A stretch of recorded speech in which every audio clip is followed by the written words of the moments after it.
Toronto FC still mathematically alive for playoff contention as the New England Revolution roll into town on Saturday night. Gareth Wheeler alongside Terry Dunfield. This is your Toronto FC match preview. And look, there's no way around it, Terry. Toronto FC, their playoff hopes are on life support. They're 10 points back of a playoff spot and multiple teams in between them, including the New England Revolution. They're going to throw the kitchen sink at the Revolution this weekend at home.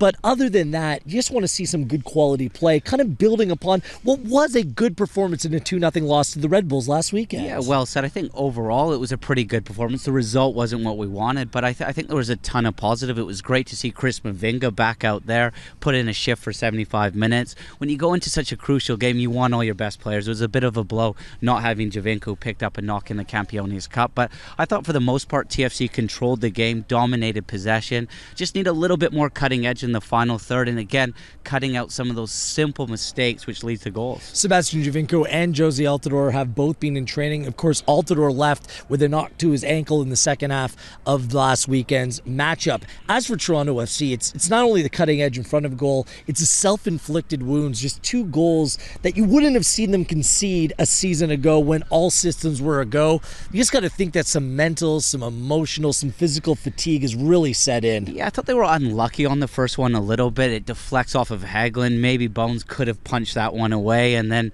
Mavinga and Bradley kind of get in each other's way, and then the last goal, it's the 93rd minute. The game's probably over. That's one Zavaleta would want back. But as we touched on earlier, overall the performance was pretty good, and there's lots to build upon. Yes, Jonathan Osorio continues to be a revelation against the New England Revolution. It's a very tricky team to play against, and we're very familiar with the Revolution. It's always difficult when you play at Gillette Stadium on the turf. And Toronto FC dropped an earlier match this year. 3-2 was the final, but they dug themselves a hole, didn't they? They were down 3-0 before creeping their way back. A controversial sending off of Sebastian Javinko, if you ask me, coming late in that game. But Terry, it's like conceding those early goals that have really made things difficult on TFC this season. I think when you look at the season as a whole, that first goal is so important. And at Gillette Stadium, I thought the couple of early goals, again, were self-inflicted. Under Brad Friedel, it's a little bit different to Jay Heaps. They're a little bit more on the front foot. They're pressing high. They'll invite TFC to play out, and then all of a sudden, they're like dogs. They're all over TFC. So it's important to play through that press on Saturday, and if they do, they'll get a little bit of joy, I think. They're 5 points better than Toronto FC right now. They're on 35 points. They still need to keep their playoff hopes alive. They've drawn 3 of their last 4 games, simply haven't been able to get over the line.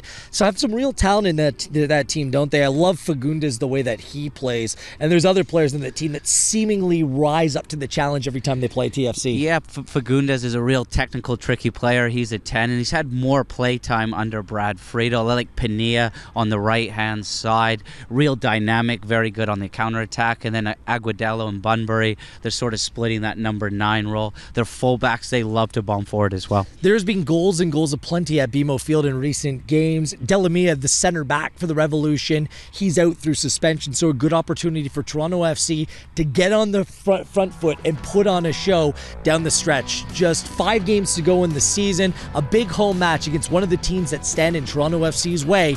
It all gets underway 7:30 p.m. on Saturday night. We'll see you down at BMO Field. If you can't make it out, you can watch on TSN.